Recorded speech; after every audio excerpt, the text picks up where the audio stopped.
Elle pourrait s'appeler Lily. Elle aurait 15 ans, en 1895. Elle pourrait travailler pour Madame Lapompe, au bordel. Madame, ayant entendu parler de votre maison et désirant entrer chez vous, je viens m'offrir. J'ai 15 ans et demi. Je suis jolie, beaux cheveux, belles dents. Avant d'être ici, j'habitais à Hirson chez ma mère. J'étais modiste. J'ai quitté mon travail et j'ai quitté ma mère. C'est ma mère qui m'a quitté la première. Elle m'a dit, si tu sors encore avec Madeleine, c'est pas la peine de revenir. Je suis sortie encore avec Madeleine, alors je suis plus revenue. Au XIXe siècle, la prostitution des mineurs obsède l'ensemble de la société. Quand je pleurais tellement que ma mère voulait pas que je revienne, Madeleine, elle m'a dit de pas m'en faire. Qu'on allait aller chez Madame Lapompe et qu'elle nous trouverait du travail. Les abolitionnistes de l'époque, souvent des femmes de haut rang, interpellent les jeunes femmes pauvres. Ne vous laissez pas entraîner par le vice. Quand je suis descendue du train, j'en revenais pas. Il y avait toutes ces dames avec toutes leurs toilettes. Fléau moral. Vie de débauche, dégénérescence de la race. Il y en a une qui est venue me voir. Une de la haute, quoi, toute parfumée et tout. Elle m'a dit qu'il fallait que je fasse attention à garder ma vertu. Que Dieu voulait que je reste une gentille fille. Alors Madeleine, elle m'a tirée en rigolant et elle m'a dit « Écoute pas ces culs bénis, elle veut que te faire rentrer dans le couvent. » Monsieur le préfet de police, je fais appel à votre grande autorité afin que ne s'étale plus la prostitution qui va grandissante. Nous les pères, nous tremblons pour nos jeunes fils. Signé un père de famille. Chez Madame Lapompe, les filles sont nourries, elles sont logées. Tous les prix sont catalogués. Sur 33 sous pour une branlette ordinaire, les filles doivent compter au moins 20 sous pour payer leur logement. Pourquoi tu veux venir ici? Pour être libre. On est dans une maison close ici, la liberté c'est dehors, c'est pas ici. On est bien chez Madame Lapompe. Mais il faut prouver qu'on ne rechigne pas au travail. Au début, le premier, ça n'a pas été drôle. Puis j'avais mal. Alors Madeleine m'a tenue, puis je me suis habituée. Règlements municipaux de 1895. Obligation de subir une visite sanitaire une fois par mois, une fois tous les 10 jours, une fois par semaine, à chaque injonction des autorités. Normalement, il faudrait que je sois mise en carte. Ça veut dire avoir un papier avec mon identité, mon nom, quel âge j'ai et si je suis saine. Mais Madame Lapompe a dit que ça fait trop de contrôle, que ça nous ferait rater des sous, que ça sert à rien. Obligation d'avoir sa carte tenue à jour. Alors je suis pas encartée. On s'arrange. Obligation de se signaler si on est malade. Quand les policiers ils sont trop regardants, Madame Lapompe elle leur dit mais heureusement qu'il y a mes filles, hein, pour déniaiser vos garçons. Interdiction de recevoir des clients mineurs. Alors ils rigolent. Mais bon, il faut quand même que je leur glouloute le poireau hein, avant leur ronde.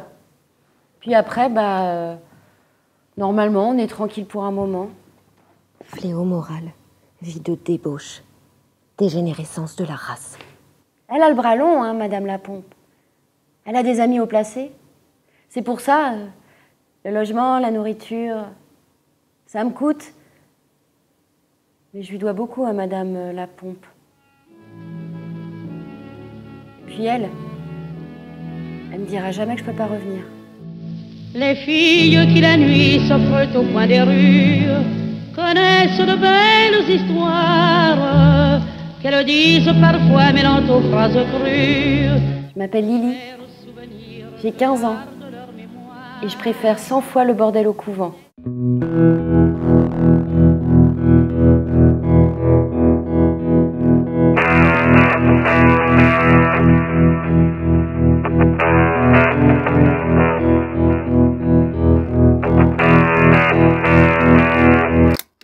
Ce qui me marque dans ce portrait de Lily, c'est cette façon peut-être assez ambivalente dont Lily cherche à s'émanciper du milieu duquel elle vient, qui est un milieu provincial, dans lequel voilà, elle n'est pas forcément bien traitée, considérée, et à travers l'exercice de la prostitution.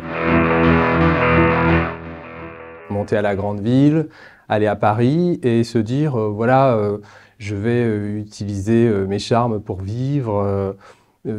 Et d'une certaine manière, elle succombe peut-être aux lumières de la ville, au vernis peut-être un petit peu mondain que constitue la prostitution, les belles robes, les beaux lieux, les beaux messieurs. Elle cherche certainement à s'émanciper et puis elle retombe dans une autre forme d'aliénation.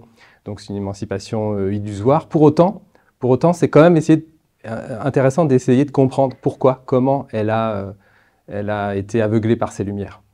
Lily est une jeune fille très jeune, vraiment très jeune, 15 ans. Alors, peut-être que dans le portrait, on a l'impression que la tenancière s'est arrangée avec la police pour la faire entrer en maison de tolérance. Mais ce qui se passait aussi régulièrement, c'est que des jeunes filles se trouvent en maison de tolérance parce qu'en fait, elles présentaient des papiers d'identité qui n'en étaient pas.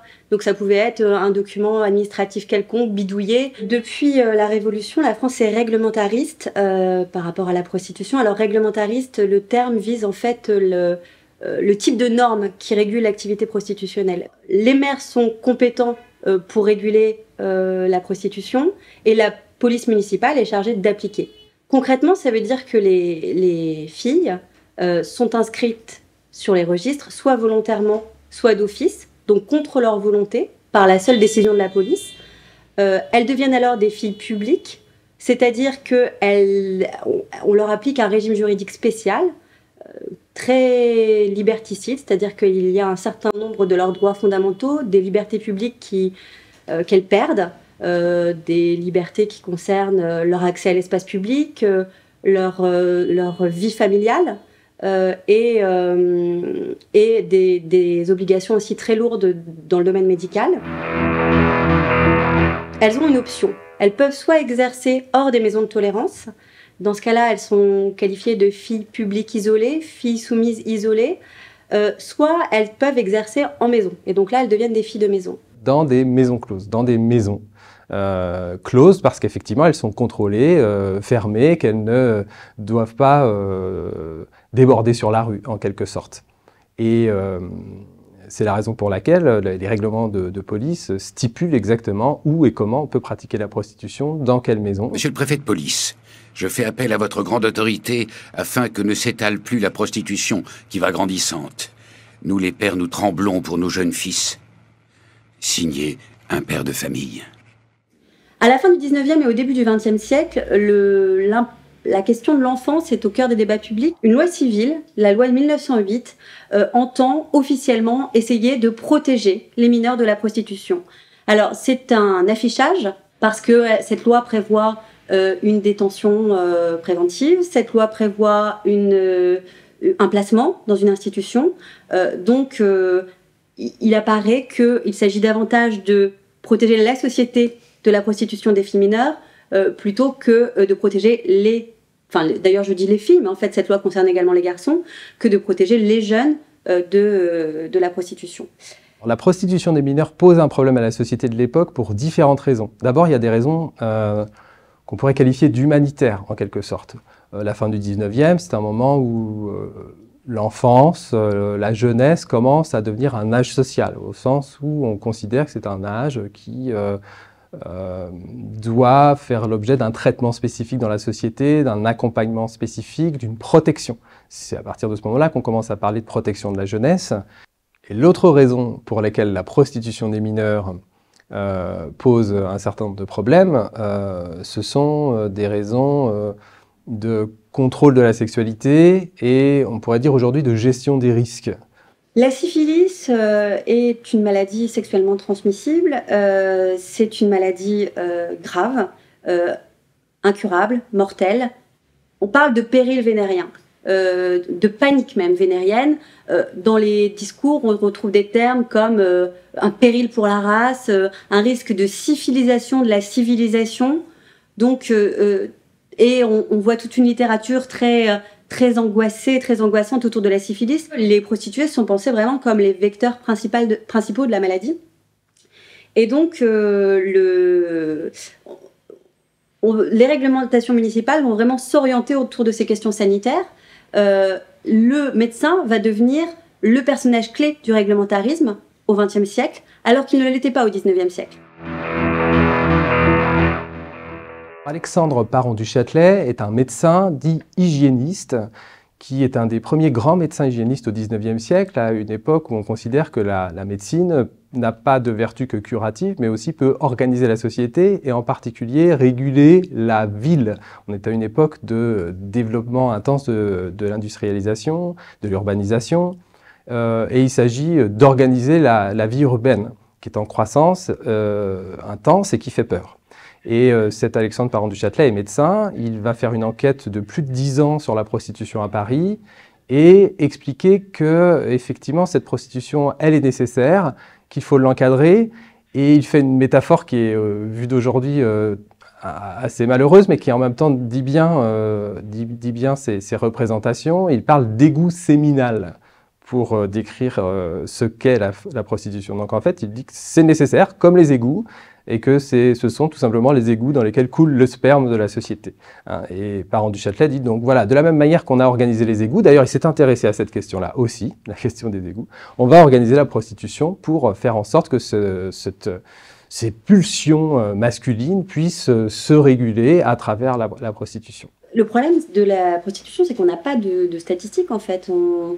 Pourquoi ? Eh bien, parce que alors, la prostitution qui s'exerce dans le cadre réglementaire, là oui, on peut avoir des statistiques. Par contre, l'immense majorité de la prostitution s'exerce de manière clandestine. Donc là, nous n'avons aucune visibilité sur le nombre de personnes concernées. L'impression que j'ai, mais c'est une impression non scientifique, c'est que c'était un phénomène, en tout cas pendant l'entre-deux-guerres et à la fin du 19e siècle, bien plus développé qu'aujourd'hui. Il y en a une qui est venue me voir, une de la haute, quoi, toute parfumée et tout. Elle m'a dit qu'il fallait que je fasse attention à garder ma vertu, que Dieu voulait que je reste une gentille fille. À partir de 1936, la France va évoluer dans son approche de la prostitution. Les discours abolitionnistes ont vraiment essaimé dans le débat public. En 1936, un projet de loi tente d'interdire les maisons de tolérance. Ce projet de loi sera un échec, n'aboutira pas. Néanmoins, une circulaire du ministre qui l'avait proposé interdit à l'avenir toute nouvelle ouverture de maisons de tolérance.